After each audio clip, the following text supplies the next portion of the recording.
সবাইকে স্বাগতম আজকের এই চমৎকার তথ্যভিত্তিক বিশ্লেষণে। দশকের পর দশক ধরে চলা আন্তর্জাতিক বিচ্ছিন্নতা এবং কঠোর নিষেধাজ্ঞাগুলো কিভাবে একটি দেশকে সম্পূর্ণ নিজস্ব শক্তিতে দাঁড়াতে আর অভাবনীয় প্রযুক্তিগত সক্ষমতা তৈরিতে বাধ্য করেছে, আজকের আলোচনায় সেটাই দেখা হবে। একটু ভেবে দেখলে বোঝা যায়, বাইরের কোনো সাহায্য ছাড়াই কেবল নিজস্ব মেধার উপর ভর করে এতদূর এগিয়ে যাওয়ার এই গল্পটা আসলেই বেশ চমকপ্রদ। ঠিক আছে, চলুন মূল বিষয়ে প্রবেশ করা যাক। কথায় আছে, প্রয়োজনীয়তাই উদ্ভাবনের সবচেয়ে বড় চালিকা শক্তি।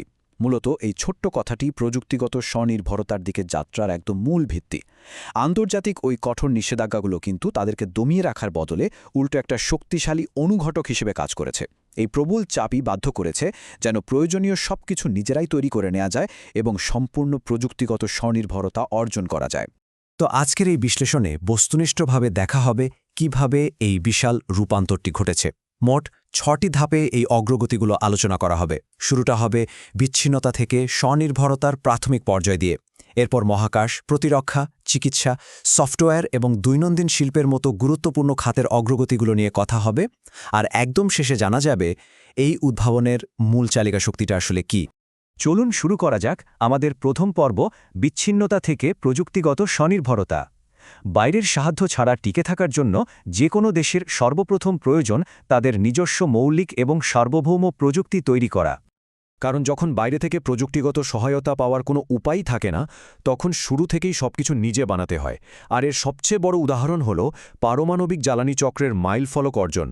মধ্যপ্রাচ্যের একমাত্র দেশ হিসেবে সম্পূর্ণ নিজস্ব উদ্যোগে পারমাণবিক জ্বালানি চক্র সম্পন্ন করতে সক্ষম হয়েছে ইরান। আন্তর্জাতিক প্রবল চাপ থাকা সত্ত্বেও তারা কিন্তু থেমে থাকেনি। নাতাঞ্জ ও ফোর্দোতে বিশাল ভূগর্ভস্থ স্থাপনা নির্মাণ করা হয়েছে এবং সম্পূর্ণ দেশীয় প্রযুক্তিতে সেন্ট্রিফিউজ তৈরি করে ইউরেনিয়াম সমৃদ্ধকরণ প্রযুক্তি উদ্ভাবিত হয়েছে। এবার আমরা আমাদের পরবর্তী পর্বে চলে যাচ্ছি প্রতিরক্ষা, মহাকাশ এবং সাইবার শক্তি। বিদেশি হার্ডওয়্যার ছাড়া নিজেদের সীমানা এবং সিস্টেম সুরক্ষিত রাখা কিন্তু মোটেও সহজ কাজ নয়। এর জন্য দেশীয় প্রকৌশল খাতে এক বিশাল পরিবর্তনের প্রয়োজন ছিল। আর এটি চমৎকারভাবে তুলে ধরে দেশীয় সামরিক অস্ত্রাগারের অভাবনীয় বৈচিত্র্যকে। যেহেতু বাইরে থেকে অস্ত্র কেনা বা আমদানি করা একেবারেই অসম্ভব ছিল, তাই কামিকাজের ড্রোন থেকে শুরু করে সাবমেরিন সবকিছুই নিজস্ব প্রযুক্তিতে তৈরি করা হয়েছে।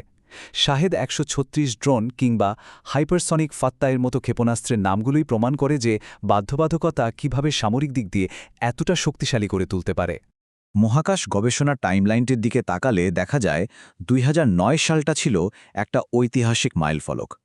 নিজস্ব রকেট সাফিরের মাধ্যমে উমিদ উপগ্রহ মহাকাশে পাঠানো হয়, যা ছিল মধ্যপ্রাচ্যের কোনো দেশের প্রথম সম্পূর্ণ দেশীয় স্যাটেলাইট উৎক্ষেপণ। এর পরের দশকগুলোতে রাসাদ, নাভিদ এবং ফজর এর মতো উপগ্রহ পাঠানো হয়েছে। আর অতি সম্প্রতি ২০২৩ সালে কায়াম স্যাটেলাইট উৎক্ষেপণ করা হয়েছে, তবে এতে রাশিয়ার কিছুটা প্রযুক্তিগত সহায়তা ছিল। এখন স্বভাবতই একটি প্রশ্ন জাগতে পারে, একটি দেশ বিশ্ববিচ্ছিন্ন থাকা অবস্থায় কিভাবে বিশ্বমানের সাইবার আর্মি তৈরি করে? এর উত্তর লুকিয়ে আছে ২০১০ সালের একটি ঘটনার মাঝে। সে বছর পারমাণবিক স্থাপনায় স্টাক্সনেট সাইবার হামলা চালানো হয়, আর ঠিক এই আক্রমণটি মূলত চোখ খুলে দেয় এবং সাইবার যুদ্ধে ব্যাপক বিনিয়োগ করতে বাধ্য করে। এর ফলেই জন্ম নেয় আন্তর্জাতিকভাবে পরিচিত সাইবার গোষ্ঠী, যেমন APT-33 এবং অয়েল রিগ। নিজেদের সাইবার নিরাপত্তা আরও নিশ্ছিদ্র করতে তৈরি করা হয়েছে সোমা, যা মূলত একটি ন্যাশনাল ইনফরমেশন নেটওয়ার্ক বা সম্পূর্ণ বিচ্ছিন্ন একটি দেশীয় ইন্ট্রানেট। বাইরের সাইবার হুমকি থেকে নিজস্ব ডিজিটাল অবকাঠামো এবং গুরুত্বপূর্ণ ডেটাকে রক্ষা করার জন্যই রাষ্ট্রীয়ভাবে গ্লোবাল ইন্টারনেট থেকে আলাদা এই শক্তিশালী ডিজিটাল দেয়াল তুলে দেয়া হয়েছে। চলুন এবার লাইফ সায়েন্স বা জীবন বিজ্ঞানের দিকে নজর দেওয়া যাক। আমাদের তৃতীয় পর্ব, চিকিৎসা ও ন্যানো প্রযুক্তিতে অগ্রগতি। আন্তর্জাতিক বিচ্ছিন্নতা কিভাবে জনস্বাস্থ্যের উপর প্রভাব ফেলেছিল এবং চিকিৎসা বিজ্ঞানে টিকে থাকার জন্য কতটা মরিয়া হয়ে কাজ করতে হয়েছিল, তা এবার আমরা দেখব। এখানে সবচেয়ে চমকপ্রদ তথ্যটি হল তাদের বৈশ্বিক র্যাঙ্কিংগুলো। একটু লক্ষ্য করলে দেখা যায় স্টেম সেল গবেষণায় তারা বিশ্বে ৫ম স্থানে রয়েছে। অবিশ্বাস্য, তাই না? ন্যানোটেক গবেষণাপত্র প্রকাশের ক্ষেত্রেও অবস্থান একেবারে শীর্ষ ৪ বা ৫-এ। এমনকি কোভিড মহামারীর সময়ে কোভিরান বারকাত নামক নিজস্ব ভ্যাকসিন তৈরি করা হয়েছে, যা মুসলিম বিশ্বে প্রথম। দারুণ ব্যাপার হচ্ছে ২০০৩ সালেই রোয়ানা নামক একটি ভেড়ার সফল ক্লোনিং সম্পন্ন করা হয়েছিল। এই অসামান্য সাফল্যগুলোর পেছনে মূল কারিগর হল তাদের ন্যানো টেকনোলজি ইনিশিয়েটিভ কাউন্সিল। এবার প্রবেশ করা যাক সফটওয়্যারের ডিজিটাল জগতে। পর্ব ৪, দেশীয় AI এবং সফটওয়্যার। তরুণ প্রজন্ম কিভাবে প্রযুক্তিগত প্রতিবন্ধকতাগুলোকে জয় করছে এবং একটি আলাদা ডিজিটাল দুনিয়া তৈরি করে নিচ্ছে তা দেখা যাক। গুগল বা অ্যাপলের মতো জনপ্রিয় পশ্চিমা পরিষেবাগুলো সেখানে কাজ করে না, তাই সম্পূর্ণ সমান্তরাল একটি নিজস্ব ইকোসিস্টেম তৈরি করে নেওয়া হয়েছে। গ্লোবাল অ্যাপ স্টোরের বদলে তাদের আছে নিজস্ব local app store, local search engine এবং fintech solution. Sharif university of technology এবং তেহরান ইউনিভার্সিটির যে মেধাবী শিক্ষার্থীরা আন্তর্জাতিক প্রোগ্রামিং প্রতিযোগিতায় বারবার পুরস্কার জেতেন, তারাই মূলত এই শক্তিশালী দেশীয় অ্যাপ ও গেমিং শিল্প গড়ে তুলেছেন। আমাদের পঞ্চম পর্ব হল দৈনন্দিন অবকাঠামো ও শিল্প।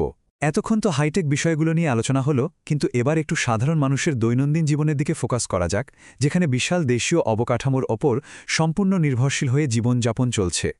সংখ্যাটা সত্যিই চমকে দেওয়ার মতো, 10 লাখ থেকে 15 লাখ। এটি হল প্রতি বছর দেশীয় অটোমোবাইল জায়ান্ট যেমন ইরান ক্ষুদ্র এবং সাইপার উৎপাদিত গাড়ির সংখ্যা। এত বিশাল পরিমাণ গাড়ির সম্পূর্ণ নিজেদের কারখানায় বানানো হচ্ছে। আর শুধু তাই নয়, ভবিষ্যতের কথা চিন্তা করে এখন ইলেকট্রিক এবং হাইব্রিড গাড়ি নিয়েও ব্যাপক গবেষণা চালিয়ে যাওয়া হচ্ছে। আর যে কোনো বড় শিল্পের জন্যই শক্তির প্রয়োজন। কেবল তেলের ওপর দীর্ঘমেয়াদী নির্ভরতা কমানোর জন্য নবায়নযোগ্য শক্তিতে বিশাল বিনিয়োগ করা হয়েছে।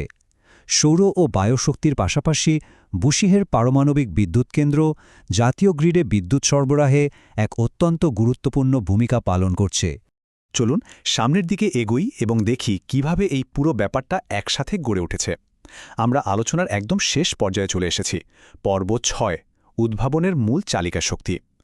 এতক্ষণ আলাদা আলাদা যে খাতগুলোর কথা বলা হলো, তার সবগুলোকে একটি বিন্দুতে জুড়ে দেওয়ার সময় এসেছে এখন। আজকের এই তথ্যভিত্তিক পর্যালোচনার মূল সারমর্মটি হল ভূ রাজনৈতিক পরিস্থিতি বা আন্তর্জাতিক সমীকরণ যেমনই হোক না কেন, বাইরে থেকে প্রযুক্তি আমদানি করতে না পারার এই অক্ষমতাই ভেতরে উদ্ভাবন করার একটি শক্তিশালী বাধ্যবাধকতা তৈরি করেছিল। একটি অদম্য মানসিকতাই এই আন্তর্জাতিক বিচ্ছিন্নতাকে একটি অনন্য প্রযুক্তিগত পরিচয়ে রূপান্তরিত করেছে। তারা প্রমাণ করেছে শূন্য থেকেও সবকিছু গড়ে তোলার সম্ভব। আলোচনার একদম শেষে এসে একটি দারুণ প্রশ্ন রেখে যাচ্ছি। প্রয়োজনীয়তা কি? প্রযুক্তিগত উদ্ভাবনের চূড়ান্ত চালিকা শক্তি হিসাবে বিচ্ছিন্নতাকে এভাবেই ছাপিয়ে যেতে থাকবে? এই প্রশ্নটি গভীরভাবে ভাবায় কিভাবে চাপ এবং সীমাবদ্ধতা সার্বজনীনভাবে মানুষের প্রকৌশলগত মেধা এবং উদ্ভাবনকে সামনের দিকে এগিয়ে নিয়ে যায়। আজকের মতো আমাদের এই আয়োজন এখানেই শেষ করছি। নতুন কিছু শিখতে থাকুন, ভালো থাকবেন।